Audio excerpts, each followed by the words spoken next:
yun guys, no, meron tayong mga papanoorin mga clips ngayon, no. So guys, alam niyo naman ngayon, no, syempre 9 nominations po ang ating Mahalima, no, sa Filipino Music Awards po guys, no. So tara, eto guys, ngayon po currently, ngayong oras na yun, currently, no, tama ba? Ngayong oras na to guys, nakatatlo na po ang ating Mahalima, no. So yan, no, ito, tingnan natin to guys.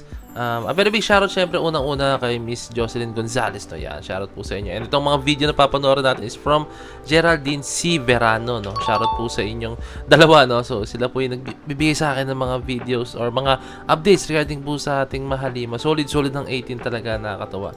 Sobrang nakakatuwa ng puso yung mga suportang binibigay nila sa sa ating community, no, sa 18 community, 18 or sa ating P-pop community, no? Okay. So tara, panoorin natin itong mga videos and yung mga updates niya. So tara, let's go.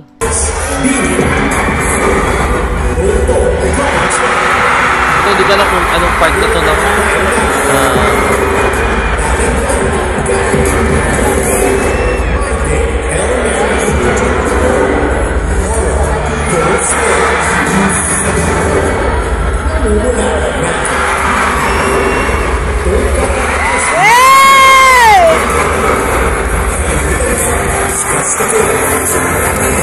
bigat ng kalaban guys, mga sa OPM. And the winner for the People's Choice now goes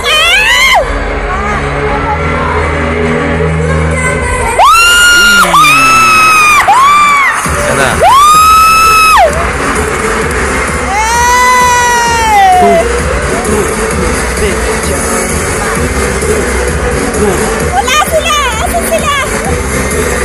Baka nasa likod.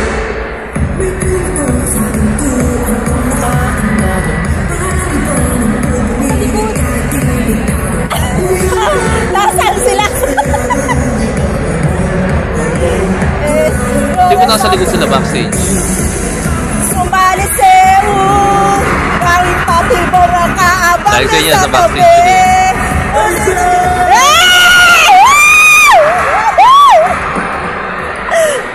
Yes, Ay, naku po. salamat po, syempre. Salamat po syempre sa mga kapwa namin is namin. Gusto ko lang po sabihin, deserve po ng lahat. Hindi po namin na-expect to. Pero maraming salamat po sa mga sumusuporta ng aming musika. Para naman sa mga hindi sumusuporta ng aming musika. 18! Continue to gusto! Hey, thank you po. Maraming salamat po. Kung di nyo to gusto, tumabi ka dyan. Okay guys, no? Bumanat pa si Josh. So ito guys, meron pa po, no? Tara, panoorin po itong mga videos, no? Let's go. Okay. Next video natin ay ito.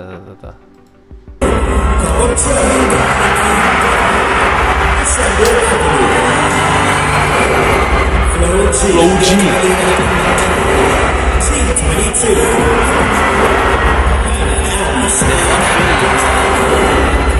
Maki.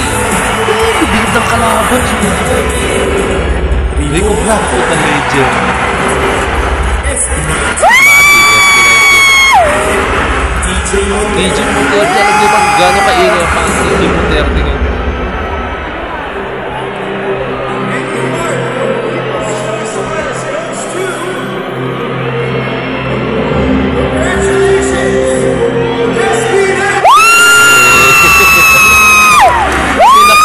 Mahalima, Diyos ko Lord.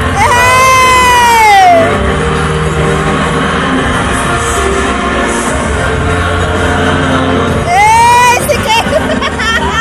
Gusto ko yung hype ticket! Pinakyo ng Mahalima.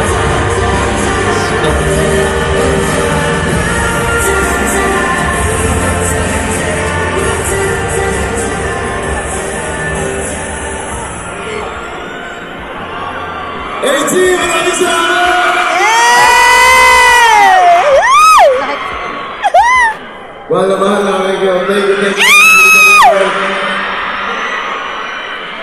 Sabi ni Diyos, intro boy na ako ngayon. Pero sige, isasagay ko na ito. Magpapasalamat ako. Sobrang grabe yung pasasalamat namin dito. And of course, sa lahat ng mga tao nandito ngayon, maraming salamat sa inyo lahat. Nabuhay kayong lahat. Muli sa lahat, God, thank you so much for so Yay! And it's it! This one's for you guys, thank you so much, love you! Yay! Charot, grabe. Pinakyaw ng mahalima talaga guys, no? So, okay. Ano ba mga updates natin? Okay. Tingin pa tayo guys, no? Yan, no?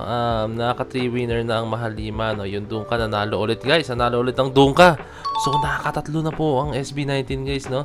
Habang pinapanood nyo itong video ito, no? Okay, na. Si Ja, winner din ng song Tatlong Dali. Okay, nanalo siya. So, tara. Yan na ito guys, na.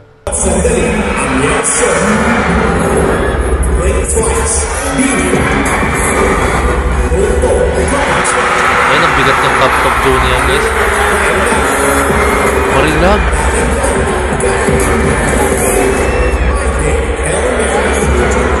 Mga sound tripod, aura.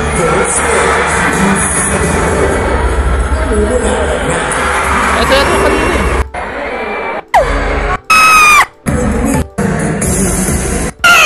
Ito na yata yung kanina guys na I'm very sorry, no? Sorry naman guys. Sorry na, sorry. Ito, tingin pa tayo na. Pero maraming Kaabang na sa... Okay, no? So, nakatatlo na ang ating mahalima, no? So, abang-abang pa tayo, guys, no? Marami pa yan, no? Tingin-tingin pa tayo. As of now, guys, ngayong oras na to, no? Ito pa lang po, yung mga updates sa ating mahalima, no? Sa nangyayari ngayon dito sa ongoing Filipino Music Awards, no? So, yan, nakatatlo na ating mahalima, guys, ha? And, syempre, si Ja, nanalo. Congratulations kay Ja, guys, na. Okay? Marami pa po tayo mga abangan, no? So, sa ating pa tayo. Wait lang, abang-abang lang. So, up to this day. So, ayun, ngayong araw na to, no? So, pinapanood nyo itong video to. Yung pa lang sa ngayon ng mga awards na SB19, no? So, 9 yan, guys, 9 na. So, meron pang 6 silang papakyawin, guys, na. So, syempre, no, congratulations agad, guys. Kasi, alam mo yun, meron agad silang nauwing 3 awards, no? 3 awards na po yan, guys. So, napakalaking bagay na po yan, no? Since, alam nyo naman, no, SB19, isa na po talaga sila nagtataguyod ng, for me, isa na sila talaga sa mga pillars ngayon, for me, napakalaking, as in super duper laking ambag ng mahalima sa music industry ngayon sa Pinas, guys, no? As in, sobrang laki, guys, no? Hindi matatawaran yung ambag ngayon, no, ng SB19, no? So, kaya sa mga nagsasabi dyan na, ay hindi, gaya-gaya lang naman dyan, ay nako kayo. Alam nyo, yung mga OPM artists, yung mga OPM legends, guys, na-appreciate na ng SB19. So, kayong mga bashers dyan, sa kayong mga fans, hindi ko masabing fans yan, basta mga listeners yan, mga casual listeners dyan, na nagsasabi na hindi deserve daw ng SB19 kasi ginagaya daw nila, no? Ay, naku, ewan ko sa'yo, no? Yung mga legend na nga, guys, no? Yung mga pioneers of OPM music, guys, sila na mismo nagsasabi na sobrang deserve ng SB19 yan, and hangang-hanga sila kung paano trabaho ang SB19, no? Hindi sila bibilib sa SB19 kung may nakikita silang hindi po tama, no, 'di ba? Pero nakikita nila, guys, yung effort, yung growth, yung kanilang pagpupursige, yung kanilang uniqueness ngayon, guys, no. Kung hindi ka fan ng SB19, kung hindi ka fan ng aware pa sa kung ano po ang kultura ngayon ng musikang Pinoy, no. So, I think masabi mo yung mga bagay na yan kasi alam mo lang mga kanta is mga kwentong love song. Yung mga gano, 'di ba? Yung mga murahan, mga ganyan. Alam mo yung mga ganyan lang. Pero kung aware ka, kung sumusunod ka talaga ngayon, guys, alam mo kung gaano kasolido yung kanta ng SB19, kung gaano yung ingay nila ngayon. So, yun, guys, abang-abang pa tayo, no? I think mag-upload ako ng video mamaya, no? Kung meron pa pong mga upcoming updates, no? So, congratulations agad sa mahalima, no? Sobrang solido nyo po, no? So, yun na, guys. Maraming sa panood na itong video ito, no? So, this is Pwede signing out. Peace. Bless you.